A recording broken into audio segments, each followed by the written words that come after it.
রাত প্রায় একটা। একটা বাস এসে জনমানব শূন্য রাস্তায় এসে থামল। নিঝুমপুর বাস স্টপে যখন শশাঙ্কবাবু নামলেন তখন বৃষ্টি ঝমঝম করে পড়ছে। শহরের কোলাহল থেকে দূরে পৈতৃক ভিটে নিঝুমপুরে শেষবারের মতো ফিরলেন শশাঙ্কবাবু।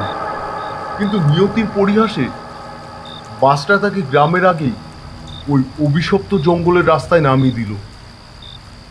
শশাঙ্কবাবু ছাতা খুলে 10 জেলে কাদা জল মারিয়ে সাবধানে এগোতে থাকেন।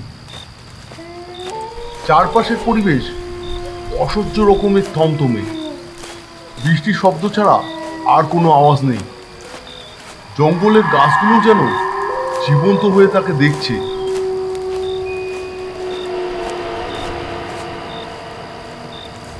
কি যে বিপদে পড়া গেল এই দুর্যোগের রাতে জঙ্গলের মধ্যে দিয়ে হাঁটা।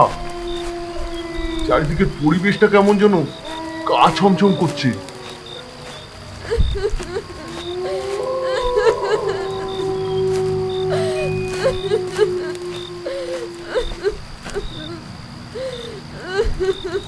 এই মাঝরাতে জঙ্গলের মধ্যে কে? সাহায্য লাগবে নাকি কারু?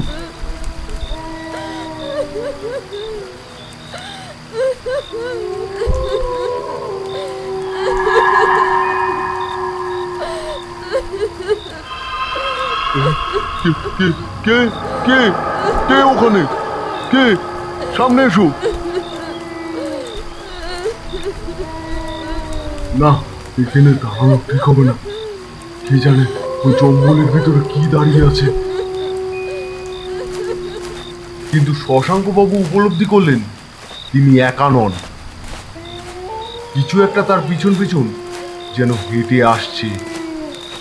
তার পায়ের শব্দের সাথে আরো একটা পায়ের শব্দ যেন ভেসে আসছে তার কানে।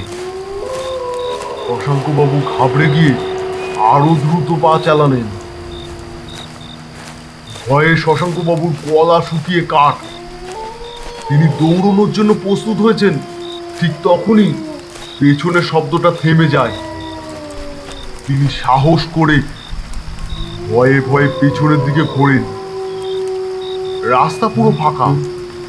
কিছুই তো দেখতে পাচ্ছি না, কেউ নেই তো। তাহলে আমার এমন উপলব্ধি হচ্ছিল কেন?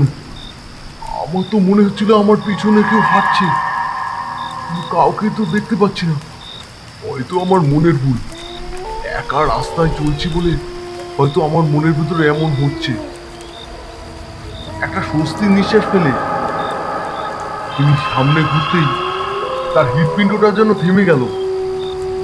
তার থেকে মাত্র 10 হাত দূরে রাস্তার ঠিক মাঝখানে দাঁড়িয়ে আছে এক নারী মূর্তি।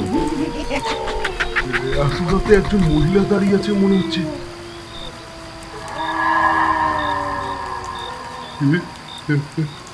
কে আপনি? রাস্তা ছেড়ে দাঁড়ান, আমাকে যেতে দিন।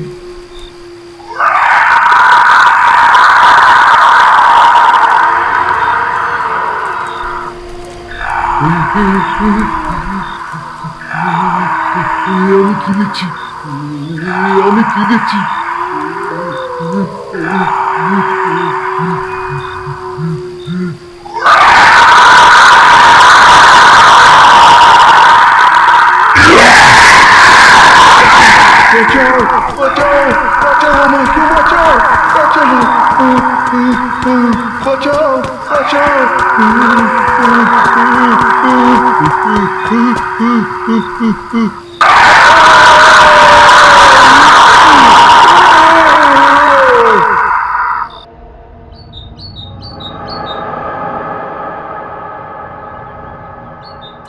হারাধন যেটা, কাল রাতে আবার সেই ডাইনির হাসি শুনেছি।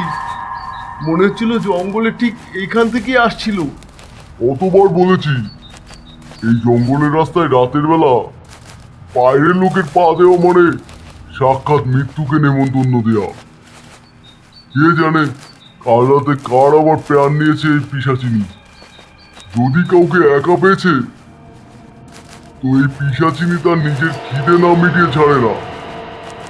নিশ্চয়ই কালকেও কেউ এর খপ্পরে পড়েছিল। হারাধন জেঠা, ওই দেখো